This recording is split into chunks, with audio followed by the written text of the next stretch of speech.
I think I'll just introduce Linda now. And she's a retired teacher. She's interested in all sorts of things to do with history and art.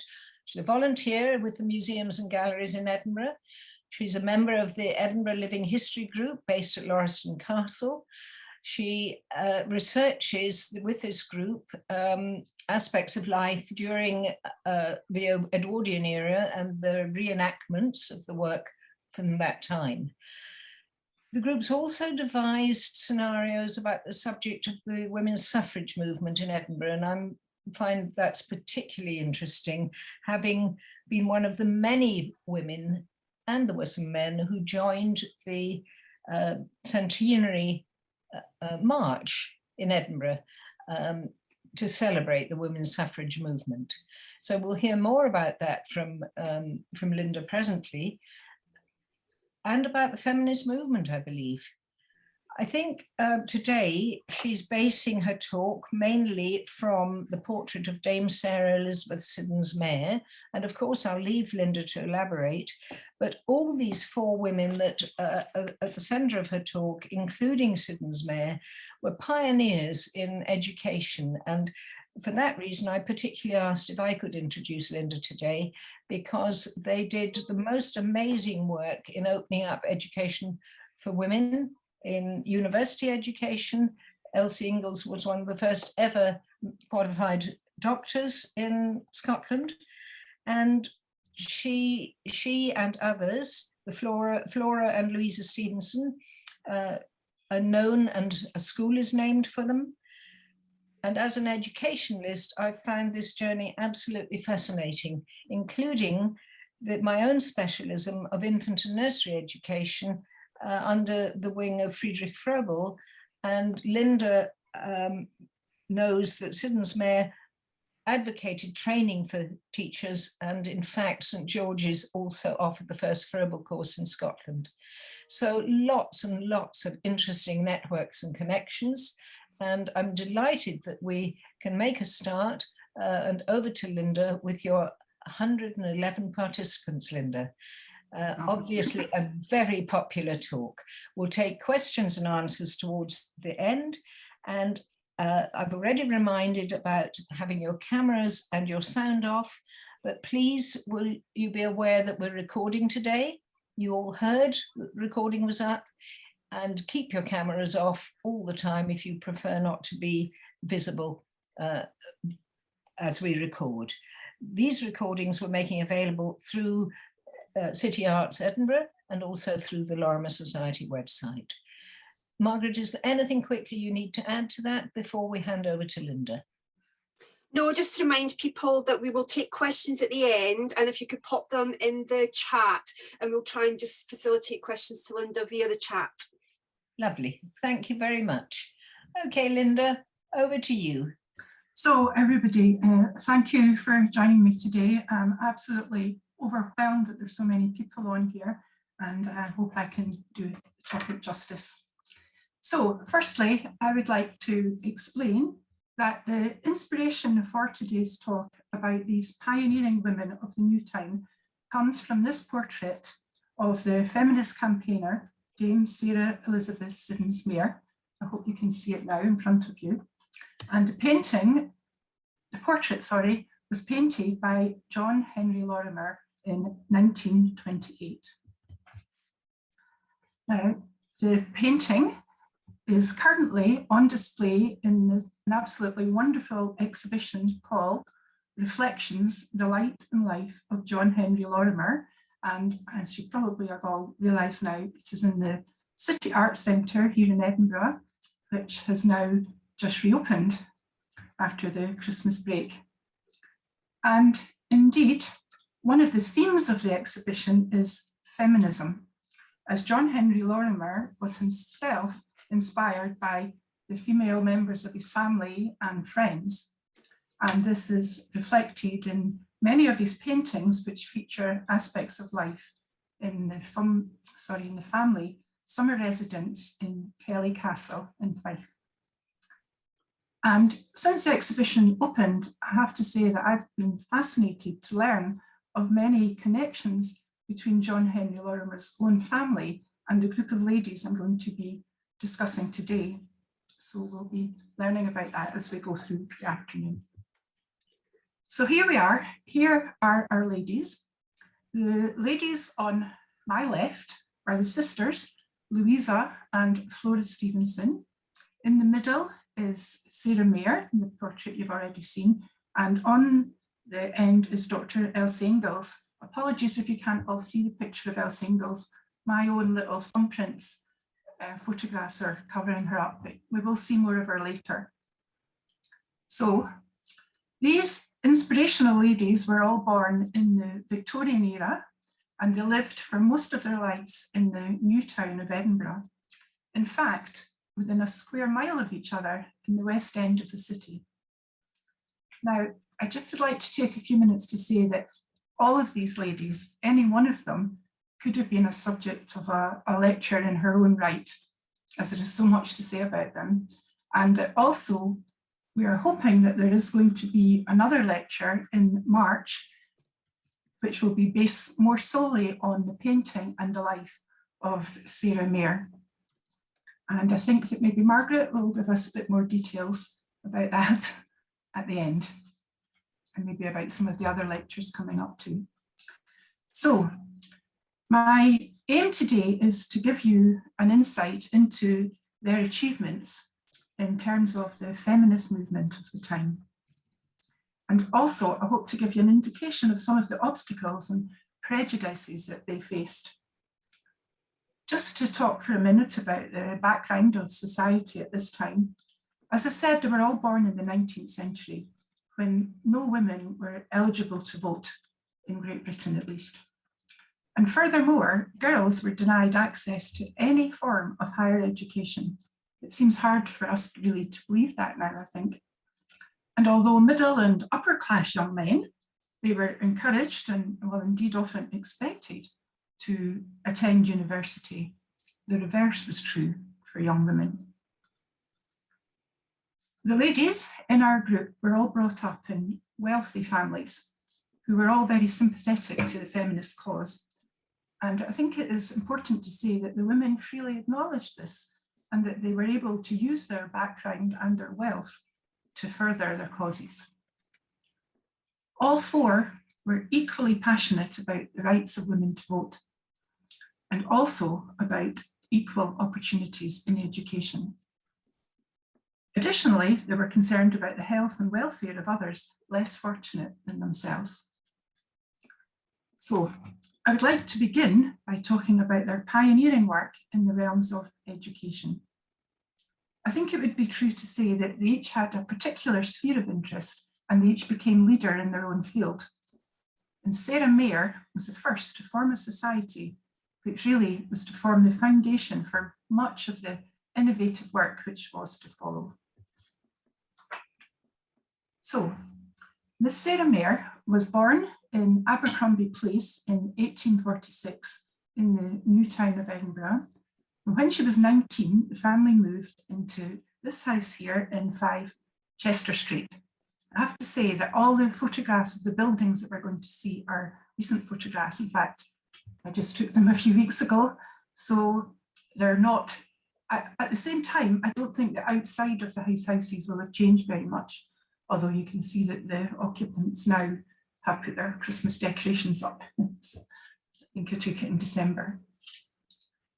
So Sarah never married, and she lived in this house for the rest of her, I have to say, her very long and very full life. And in 1865, she set up the Edinburgh Essay Society, which was later to become the Ladies' Edinburgh Debating Society. As I said, she would be 19 at that time. Her education had come to an end, and really, as far as any opportunities, there were no more opportunities for her to learn anymore. So she set about doing something about this. From the years from 1871 until, amazingly, 1935, this group was to continue to meet monthly in the front room of her home here in Chester Street. And Sarah Mair continued to be the chairperson, right through until it was disbanded. Through the years, they debated many issues, and I'm sure you're not surprised to learn that the thorny subject of whether women should be given the vote was debated quite a few times over the years. But perhaps a little bit more surprisingly, you might be surprised to learn that the very first motion on the subject was actually defeated. This was in 1866, which was really just at the very beginning of the suffrage movement.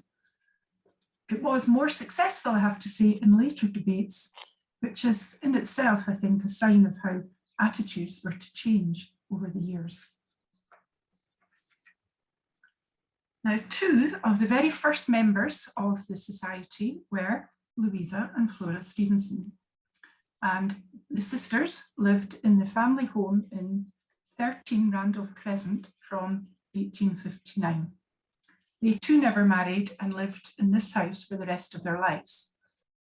Now, some people, perhaps if you are familiar with Edinburgh, might recognise this building, as it was for quite a long time the home of the French Institute in Edinburgh. Sadly, that is no longer there either, and these houses are at the moment being converted into flats. But I have to say, they're eye-watering prices. However, to get back to the Stevenson sisters, their home was just a short walk away from Walker Street. And I'm sure the sisters enjoyed their monthly meetings to the Debating Society. And I also have discovered that Louisa Lorimer, who was John Henry's youngest sister, was also a member of the Ladies' Debating Society. And then, just 2 years after founding the Debating Society, Sarah Mair was to become one of the founding members of the Edinburgh Ladies' Education Society, which was later to become the Edinburgh Society of University Education of Women. It's a bit of a tongue twister. But this society was to prove really very influential. The aim of the group was to provide a series of high-class lectures to ladies. So now we can see within just 2 years of Sarah leaving school, the ladies of the new town have access to 2 different societies. One in which they could learn from distinguished speakers, and others which gave them a platform for their own thoughts and opinions. And both Flora and Louisa Stevenson were to become life members of the Edinburgh Society, and both sat on the board.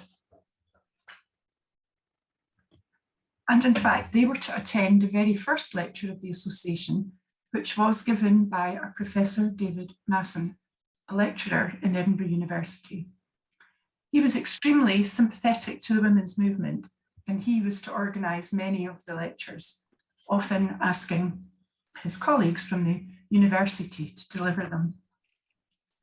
These lectures were exceptionally popular, and 5 years later, 1872, the University of Edinburgh were so impressed, I almost want to say perhaps even surprised, by the intellect of the women, that they agreed to award certificates to ladies who had successfully undertaken the courses and passed the examinations. However, there always was a however in these days, the University Senate emphasised that these certificates could not contribute to a degree, even though they were set at degree level, as only men could actually be admitted to and graduate from university at this time. But it was, however, a tremendous step forward for the ladies of Edinburgh and surrounding area, and it was the first of its kind in Scotland. I'm just going to take a minute here to talk about some of the connections, again, to John Henry Lorimer, as John Henry Lorimer's father was a professor of public law in Edinburgh University, and it is known that he was also very sympathetic to the feminist cause, and seems more than likely that he was a colleague of Professor David Masson. And this portrait was painted by John Henry Lorimer in 1878. And I've also been really interested to learn that, John Henry Lorimer's mother, Hannah, was one of the very first women to receive one of those certificates from the university. She was 40 years old at the time, and indeed, she won first prize for moral philosophy 2 years in a row, which I think is incredible. And she also appeared to have encouraged and inspired her 3 daughters, as they were also to receive certificates from the university in future years. So these wonderful accomplishments demonstrate to me, at least, that the Lorimer women didn't conform to the stereotype of middle-class women of the day any more than our group of pioneers.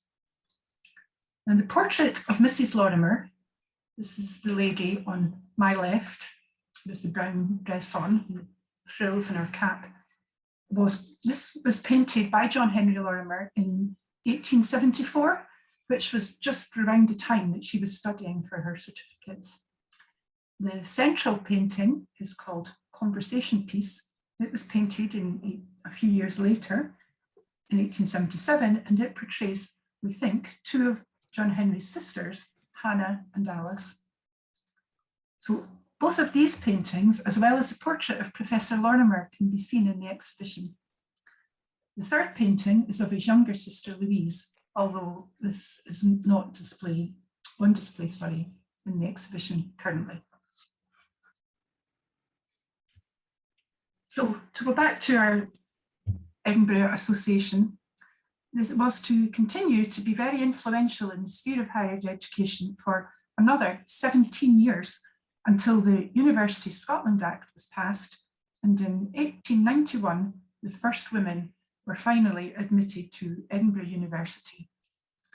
Many of them had been students in our Edinburgh Society for University Education, and the first ladies to graduate did so just 1 year later, as the certificates they had gained previously were at last finally acknowledged. Now, during these years, Sarah Mair, along with her friends Flora and Louisa Stevenson, were very active in the society. They had to arrange the premises for the classes and even set up correspondence courses for ladies who lived outside Edinburgh, which shows how popular these courses were. It soon became apparent, though, that the education that girls had received in the various types of schools they had been to was variable, to say the least. Sarah Mair and others recognised that this was partly due to the lack of consistency in teaching. At that time, the students were taught always, or nearly always, by men at the secondary level. It was accepted that you could be a teacher if you had a degree.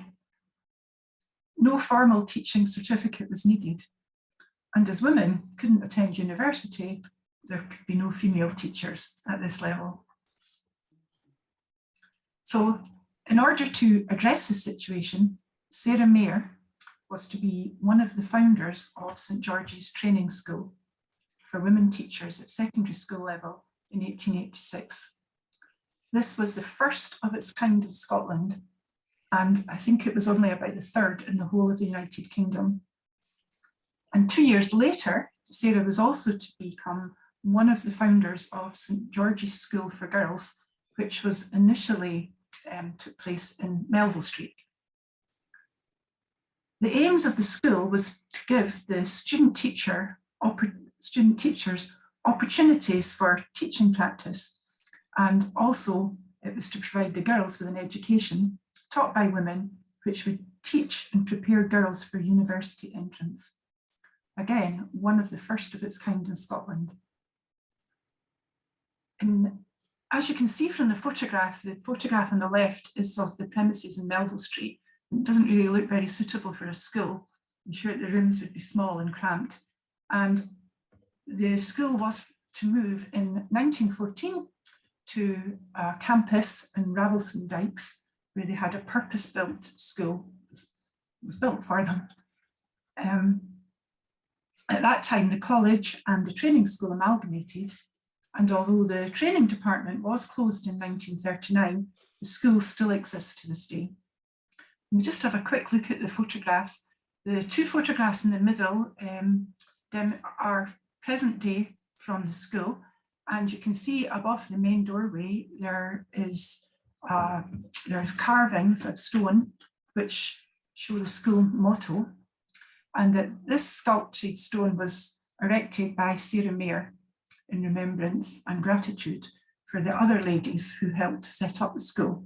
So it shows that she was always thinking of others, not just about herself. And I don't know if you can see it quite clearly, but the one on the far end is the notice that is outside St George's School at the moment. It's now called St George's School, not St George's School for Girls, but again, you can still see the motto.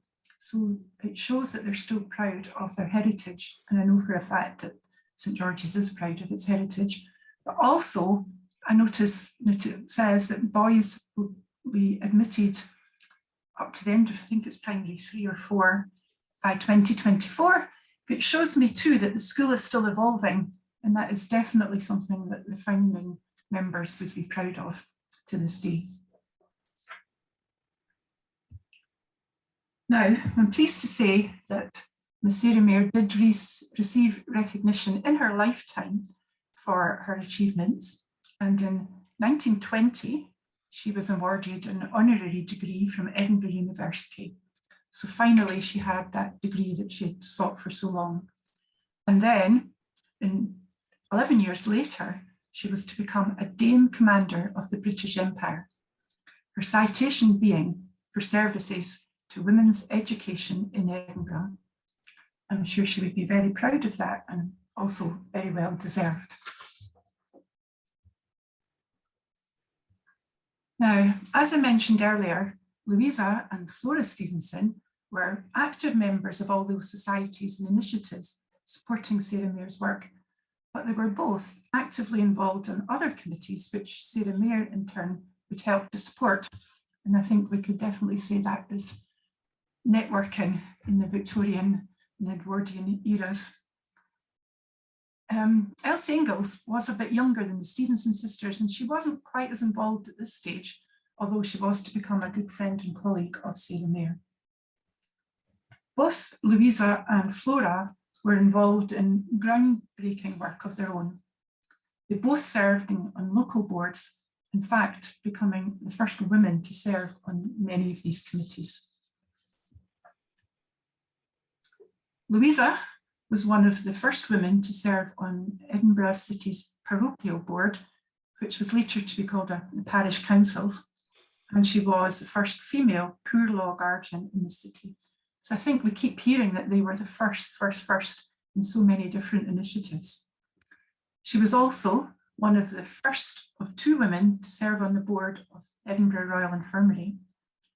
She was particularly interested in the training of nurses, and she even had a meeting, I believe, in London with Florence Nightingale, which I think sets the context for the times.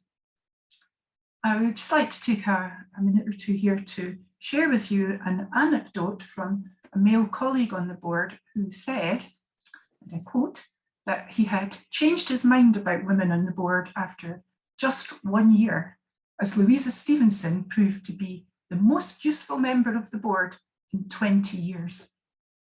I think that really summarises a lot about these ladies. And also perhaps an example of deeds, not just words, proving that they were changing attitudes. Meanwhile, her sister, Flora, was to serve on the Edinburgh School Board for 32 years. That's a long time to be serving on a board, and she was the chairperson from 1903.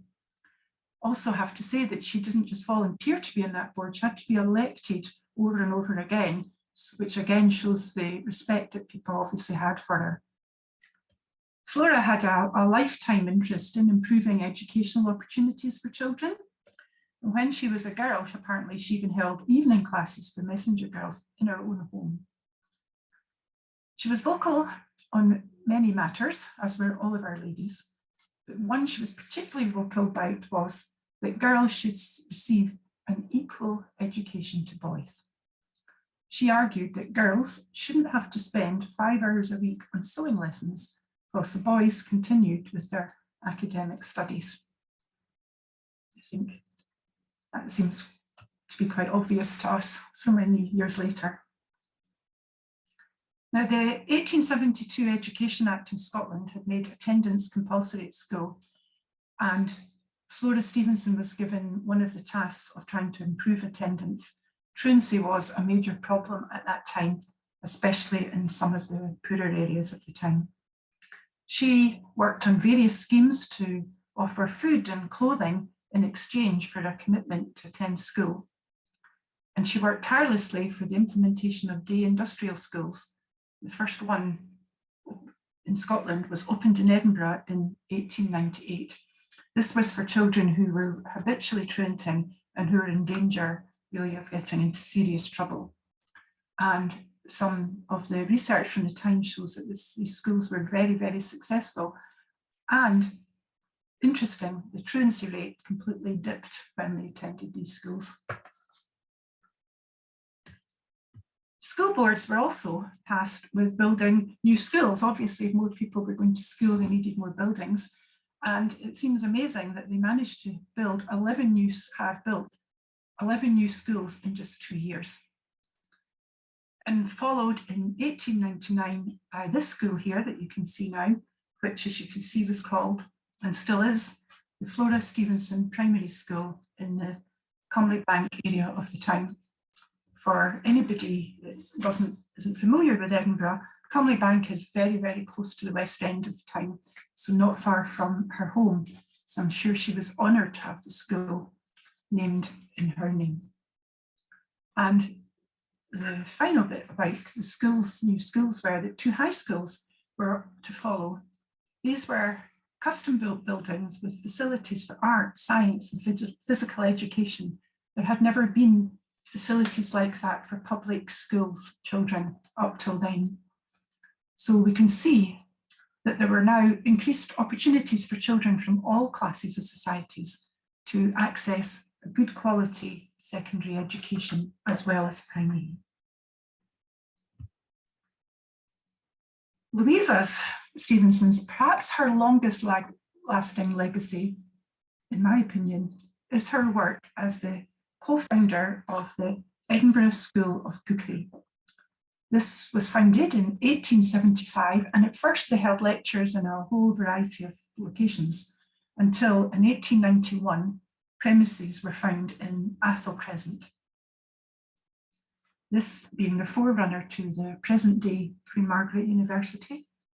And you can see on the plaque that the school was to be known around the world as just simply Athol Crescent. But perhaps some people that are of my age that lived in Edinburgh remember it more fondly as being called the Doe School. The School of Cookery there were 2 aims. One was to improve women's access to higher education, and it was to teach working class women to cook, therefore improving the diet of the working class families. And I was absolutely blown away to read that 1,000 women attended that first lecture, which again just shows that the hunger, the thirst, the need there was for education of women in those days. So I'm glad to say that the ladies were recognised for their work also, and this was to come early in the 20th century. Both sisters were to be awarded an honorary degrees from the Edinburgh University. And additionally, Flora was given the freedom of the city of Edinburgh in 1905. Sadly, that was also the year that she passed away. I'm sure you'll be interested to hear that thousands of children lined the route of the funeral procession from her home in Randolph Crescent to the Dean Cemetery as a mark of respect, a distance of perhaps, I'm not sure, half a mile to a mile. And again, I feel that this demonstrates the huge advances in popular attitudes towards women's movement had made during this time. So we can see that Sarah Mair and the Stevenson sisters were instrumental in bringing about changes in the educational provision in Edinburgh. And in addition, Louisa Stevenson was interested in the medical education of women. And this brings me on very neatly to our 4th pioneer, Elsie Inglis. So Elsie Maud Inglis was born in India in 1864. Her father was a civil servant in India at the time, but when he retired, the family moved back to Edinburgh, and when they first came back to Edinburgh, they lived in 10 Brunsfield Place, which incidentally was very close to the Lorimer Edinburgh family home, although they were later to move to Melville Street.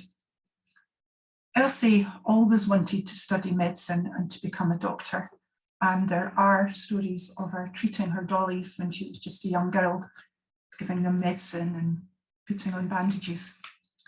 However, of course, the doors to medicine were still closed to ladies at this time.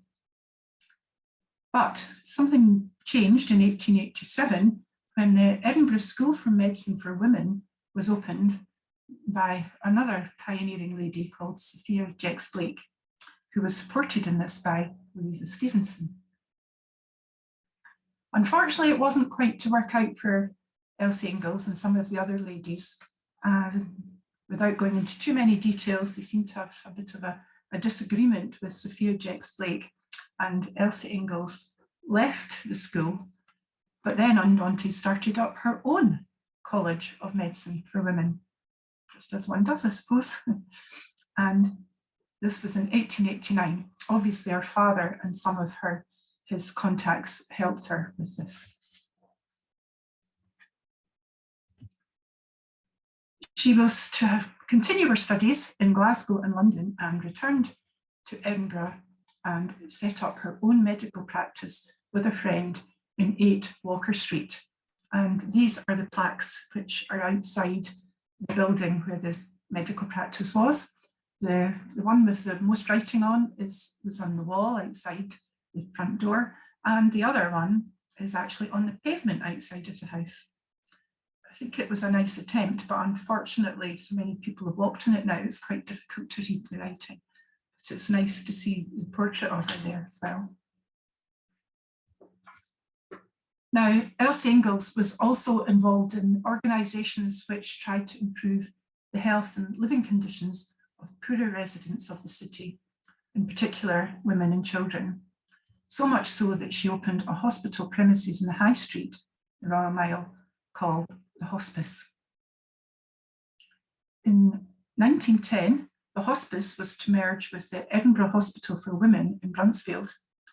And it's interesting to note that another of John Henry Lorimer's sisters, Alice, was the secretary of the Brunsfield Women's Hospital, which of course was situated very near to the Lorimer family home.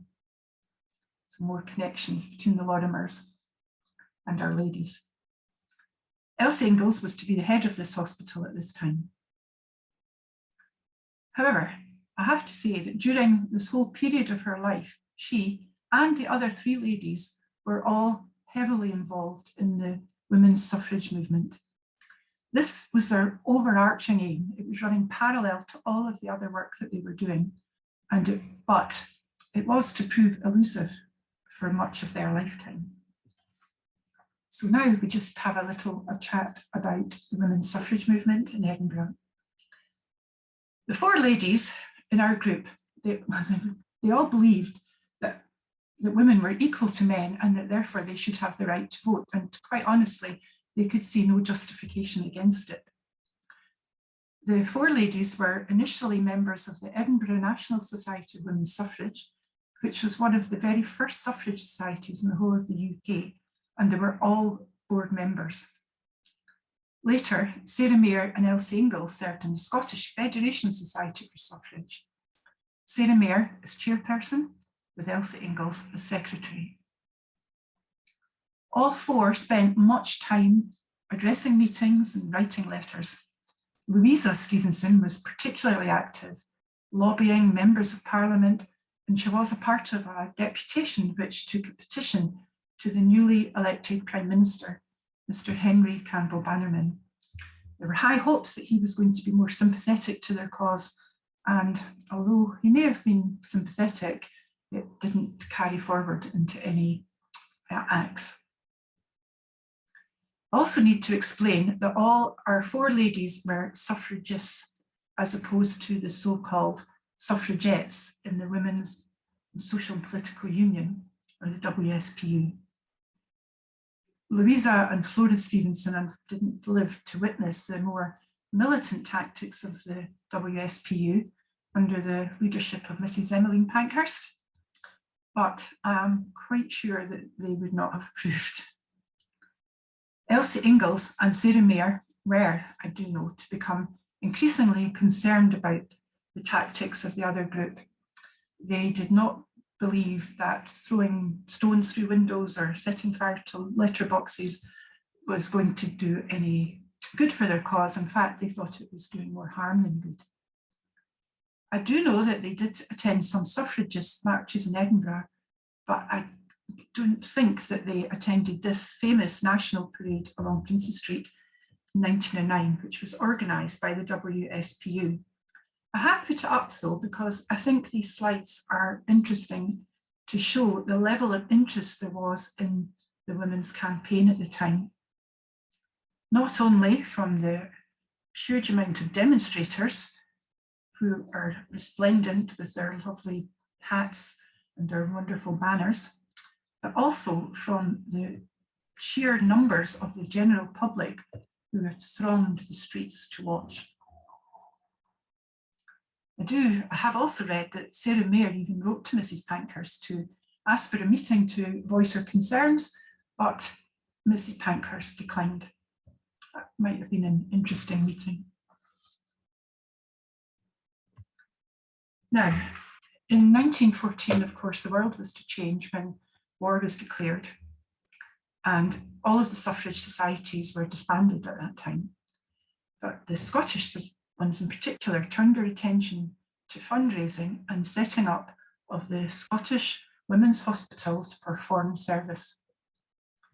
The background to this being that Dr. Elsie Inglis, obviously with her medical background, she felt that she could serve a very useful purpose on the Western Front, and she offered her services to the British Army in the War Office, only to be told, in the now very famous sentence, I think, "My good lady, go home and sit still." Now, I think from what we've learned this afternoon, there was no way that any of these ladies were going to go home and sit still. So she then turned to their suffrage societies for help to raise the money to set up her own women's hospital. She maintained that this would help to secure the vote after the war had ended, as men would finally see what women were capable of. She offered the services of the hospital to France, Greece, and Serbia, and they all quickly and very gratefully accepted. So although the British Army didn't want the other countries certainly did. During this period, Sarah Mair was in charge of the fundraising for the Scottish Women's Hospital. And by the end of the war, it's astonishing to think that they had raised over £500,000, and they had been able to send 14 medical units, all served entirely by women, to the war-torn Europe. Elsie Inglis herself wasn't content to stay at home, although she did at first help with fundraising. She wanted to go and be at the front and in the action. And she went, first of all, to Serbia, where she was even taken as a prisoner of war for a period of time when the country was invaded. The ladies in the work of the Scottish Women's Hospital was so highly regarded in these countries. Elsie Inglis was to make a further journey to Serbia and Russia, but tragically she was to die the day after her return to the United Kingdom. And in fact, she didn't make it all the way home to Edinburgh or Scotland even. She'd been suffering from a chronic illness for quite some time, but she had been determined to carry on with her work for as long as she could. She was just 53 years old. Her funeral took place in St. Giles Cathedral, and then a memorial service in Westminster was held. And both of these events were attended by members of the government and members of the royal family.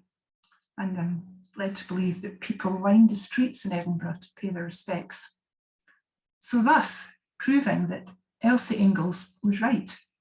The Scottish Women's Hospital had proved that they could offer an equal contribution to society, thus disproving all the earlier objections to women's suffrage.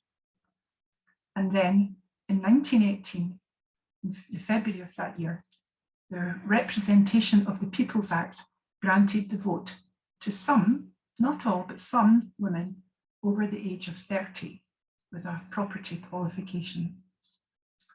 Unfortunately, Elsie Inglis had died just a few months earlier and didn't live to see this landmark day. And of course, in fact, Sarah Mair was the only one of our ladies who could go to the ballot box on that very infamous day. But I'm sure she was proud to do that on behalf of all her friends and colleagues. Of course, the work wasn't really completed because not all women could vote. And Sarah Mair was then to form another society for, this one was called Society for Equal Citizenship, which was disbanded in 1928 when all women were finally granted the vote. It had taken them 62 years. I'd just like to just share a final word in connection with Elsie Inglis and the Scottish Women's Hospital. In 1925, the Elsie Inglis Maternity Hospital was established with surplus funds from the Scottish Women's Hospital Funds. And there'll be no surprise to learn, I'm sure, that this initiative was spearheaded by none other than Sarah Elizabeth Siddons-Mair. So really, I hope that I've given you a bit of a flavour of the lives of this and the achievements of this group of what can only be called inspirational women who achieved so much collectively and in their own right too. And at the heart of all the movements, the campaigns and the societies in which they were involved, the pioneering light and work of Dame Sarah Elizabeth Siddons-Mair, I believe, comes shining through. It seems to me that it was no coincidence that Sarah's friends should commission John Henry Lorimer to paint her portrait with all of his wonderful family connections. Seems fitting also that this should be the final portrait that he ever painted, and that it was painted in 1928, the year that all women were granted the right to vote. Thank you. And now, perhaps we'll have some questions and some discussion.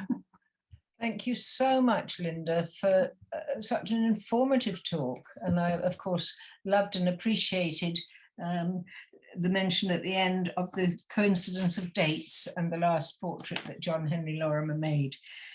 We have a few questions in the chat, which we'll come to in a minute. But I would like to kick off to ask you about your thoughts on why you think the university was so reluctant to allow women to be admitted. I know that the Lorimer women, and indeed John Henry's mother, attended classes from a very early stage in the late 1980s, but presumably they could only attend at that point and not be awarded degrees. 1880s, of course. Yeah, I think, yeah. I'm not actually sure. Somebody else did ask me that, and that's really why I put that out today. And it did make me think. I mean, I suppose the perceptions of the time were that women their place was in the home and that they should just be happy with that. And indeed, probably some women were, let's face it. But there were lots of ladies who found that very frustrating. But I also wonder if it wasn't that the men felt a little bit threatened, because when we look at the story, which is a story for another day, of Sophia Jex-Blake and the attempt that she and the others, known as the Edinburgh Seven, and they were admitted very briefly to study medicine in 1869, they excelled in the examinations. They were beating the men. I think first, second and third place went to the women. And I just wondered if the men just felt a bit jealous of that. And they had the power to stop them. You might well be right. We'll never know. There's a few questions coming up. given you showed the portrait last, could I ask if you know what Sarah's holding in that portrait? Yeah, I do. I didn't mention too much about that because I think that might be covered more in the next lecture, but I can understand that that is interesting. She was very involved in the Edinburgh Chess Society. So there's pictures of the chessboard and also the Edinburgh Archery Society. And I think that's that's what she's holding. Great, thank you. There was also a question about Dr. Elsie Inglis' uniform, but the chat, various attendees have answered that very well, I think. Good. But just to draw attention to one response, which was the uniform was grey with Gordon tartan facings designed by Dr. Inglis. Her hospital in France at Royaumont is just up the road from where Fiona Terrace lives. And she's a wonderful woman. Oh, wonderful. Thank you, Fiona, for that, and everybody for their questions around uniform. And there was a lovely comment that that it was viewed that women's brains might be damaged by too much study. Yeah, I did. Not a lovely comment, as well. A horrid comment, really, but a true one. Quite poignant, really, Morag says. Do you think it's quite poignant that these women were proud of their societies for ladies, and now it's almost seen as a derogatory term? Ladies was a term of respect, but now it's sad that it's seen as a put down. We'd not be voting, etc., without these ladies. Yeah, definitely. And of course, that applies to so much of what they did. They were pioneering women. They really were. Education, we have much to thank God for. Also, Fee Scott draws our attention to a festival in Edinburgh in March this year as part of the fundraising for a statue of Elsie Inglis. Yeah. So could we ask you if there are statues of any of these women in Edinburgh at the moment? No, there's not. And I believe that it's often said about Edinburgh that there's more statues of animals than there are of women in Edinburgh. However, I'm glad that brought that up because I've just learned about that too, that the City of Edinburgh Council has backed a motion for a fundraising campaign for a statue. And I believe, as the other person said, there are to be quite a number of events in March. One of them, I believe, are the Girl Guides are intending to hold a sponsored sit still in the meadows, which will be interesting. And there's to be a series of afternoon teas to be held in the city chambers and the Royal College of Surgeons. So I personally will be looking out for some of that. Great, thank you, Linda. A comment that Edinburgh University and indeed all Scottish universities were ahead of Cambridge in granting degrees, and Cambridge didn't do so till 1948, which I'm appalled at. I didn't realise it was so very late. So that's great. We were ahead in some things. Yeah. I'm just trying hard to scan the questions as well. But you mentioned that Flora Stevenson is buried in the Dean Cemetery. Do you know where the others were buried? I do actually. Obviously, her sister Louisa was buried in the Dean Cemetery in the family plot, as is Dr. Elsie Inglis in their family plot too. So the three ladies are all buried in the Dean Cemetery, and Sarah Mair is actually buried in her family plot in St Cuthbert's Cemetery, which is just at the very west end of Edinburgh. So I think it's really quite nice to think of them, that they're still there. You know, they lived, died, and are now still there in the new town of Edinburgh, the West End. Great. I would like to respond to somebody coming up as Elle Stevens about both Flora and Elsie being on the committee for Scotland's first free kindergarten in the Old Town.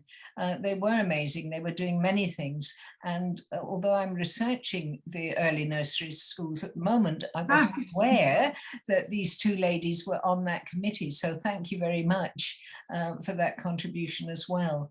I think there are a couple of questions that we might all pitch in on about did John Henry Lorimer ever get married? No, he didn't.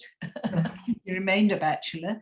And somebody has asked, how could I find out more information about the Lorimer family? Would you like to take that one initially? And then I can add in if you wish me to.